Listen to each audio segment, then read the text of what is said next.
The Russo-Japanese War, that is, the war fought between Japan and Russia in the early 20th century. In the previous article, I explained Nogi's invasion of Port Arthur. This time, we will discuss the Battle of Heikoutai, a large-scale Russian counterattack. When the Russians heard the news of the defeat at Luoyang, they decided to dispatch a veteran general. His name was General Oscar Ferdinand Kazimierovich Grippenberg. He was a brave general who had fought valiantly in past wars and had achieved results in the Russo-Turkish War. It was Kropotkin who expressed his disgust upon hearing of his dispatch. And it was the Battle of the Sagawa that he started in an attempt to win the war before coming to Grippenberg's Manchuria. This was repulsed by the Japanese. Kropotkin suffered more than 40,000 wounded and was forced to resupply his men by the Trans-Siberian Railway. Then both sides dug trenches and faced each other on the front lines. This stalemate lasted 3 months, and winter came to Manchuria. Upon arriving in Manchuria, Grippenberg and Kropotkin immediately fell out. Grippenberg, a fierce general, insisted on an offensive against the Japanese, but the cautious Kropotkin would have none of it.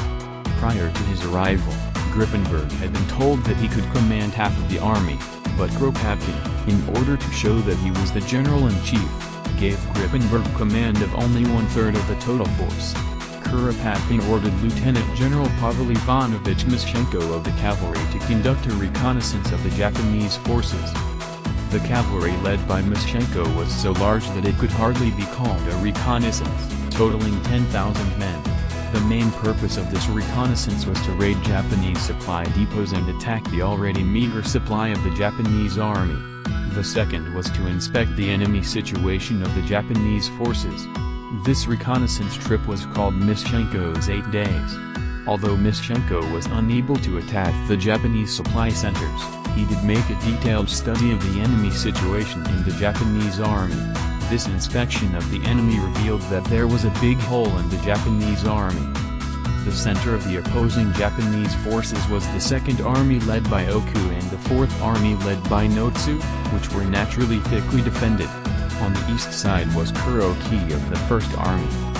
In the cavalry branch led by Major General Akiyama, a branch of the 2nd Army in the rear, was guarding the west side. The western side that Akiyama defended was 40 kilometers long, and 8,000 people guarded that area. Hearing this report, Grippenberg advised Kropotkin that an attack on the thin Akiyama position would collapse the Japanese forces. Kropotkin, however, rejected the advice. He was thinking of rescuing Lieutenant General Stessel, who was holed up in Fortress Lushun, which had fallen in early January 1905, yet Kropotkin did not know. Grippenberg insisted that they should then act quickly instead of waiting for supplies, but the cautious Kropotkin refused. Grippenberg became agitated and said that if that was the case, I alone would carry out the operation.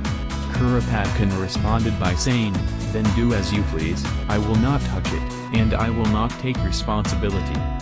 This was the beginning of the Battle of Heikoutai. And what was the situation for the Japanese? The Japanese were still concentrating on storing ammunition. They had run out of shells in the Battle of Luoyang. It was fortunate for the Japanese that they were able to dig trenches and confront the Russians. And during this long period of confrontation, the Japanese military leaders had come to believe off the top of their heads that the Russians would not attack during the winter season. This was because Kropotkin was a cautious man, and the general staff believed that there was no way they could advance in the Manchurian winter, when the soil was completely frozen and they could not even dig trenches. Akiyama, on the westernmost side of the Japanese army, was a cavalry corps. Taking advantage of their cavalry characteristics, they were actively conducting reconnaissance. Grippenberg had detected signs of forward movement, and he actively contacted the General Staff Headquarters, where Kodama was stationed, to inform them of the enemy's military activities. However, the General Staff, including Kodama, were convinced that the Russians would not act during the winter season and did not give a serious consideration. General Grippenberg launched an offensive with a total force of 100,000 men.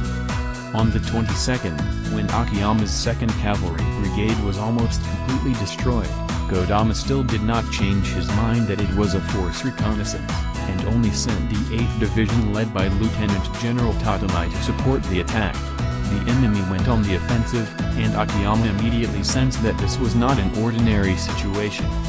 He immediately sent a series of relief requests to the General Staff Headquarters and instructed the troops under his command. Akiyama's branch was cavalry, and cavalry is supposed to fight with its mobility. However, the Japanese had left Akiyama in charge of defending the western flank, and he had always lamented the Japanese army's lack of understanding of cavalry. He devised his own cavalry tactics. He required the cavalry to be accompanied by artillery and machine gunners, and when the enemy came, he hid their horses and fought in trenches. Akiyama was well aware that this was not the cavalry's way of fighting, but he was convinced that this was the only way to confront the enemy cavalry. And the fact that he was equipped with a machine gun, which no other unit was the driving force to overcome this difficult situation. Akiyama ordered that instead of defending all 40 kilometers, he would build forts in key strongholds and defend them. 100,000 troops under Grippenberg attacked Akiyama's detachment, which was in confusion ensued. Akiyama received incessant requests for help, but until the General Staff changed its mind about the current situation, we were left to fend for ourselves. Therefore, Akiyama had no choice but to tell the messenger who requested support, defend the position even if you die. In fact, he had no choice but to do so. If the western side that Akiyama was defending collapsed, the Japanese army would be totally destroyed. Akiyama himself had no soldiers to protect him, and he intended to lay down his pistol in the headquarters position and kill himself on the spot if Russian soldiers came. By January 26, Kodama began to realize that this was not a reconnaissance but a full-scale offensive. The 8th Division, which had rushed to support Akiyama, was quickly surrounded and called for help at Heikoutai. The General Staff was very upset by this result. Even though Kodama wanted to dispatch troops, the Japanese army had no reserve forces. The 5th Division from the 2nd Army came to support Akiyama on the 26th, the 2nd Division on the 27th, and the 3rd Division on the 28th. Information was so mixed that Kodama made the worst possible choice by sequentially deploying his forces.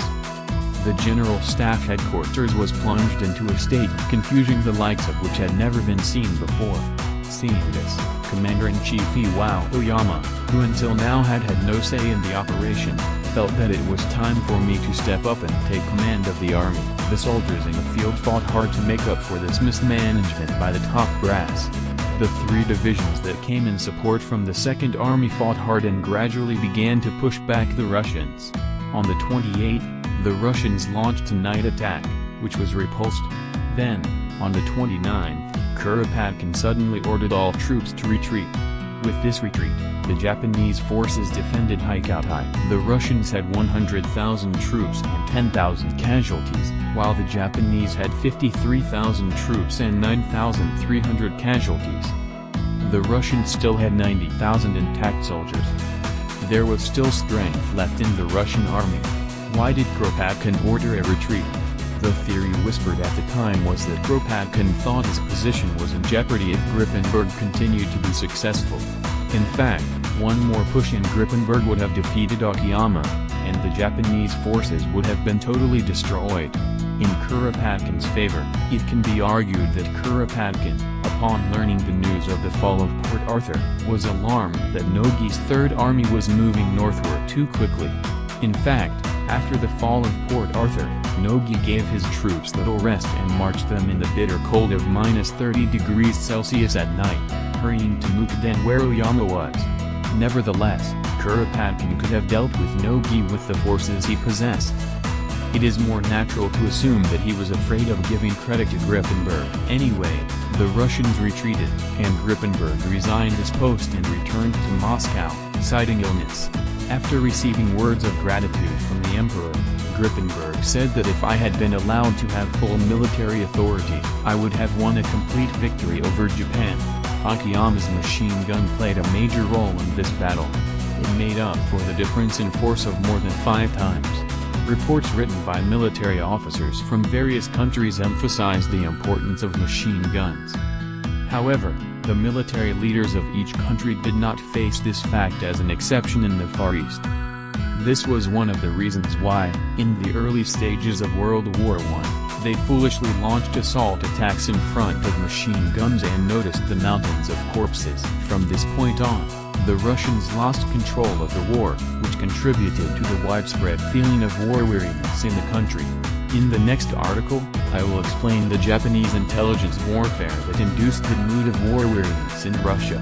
If you enjoyed this article, please subscribe to our channel and press the like button.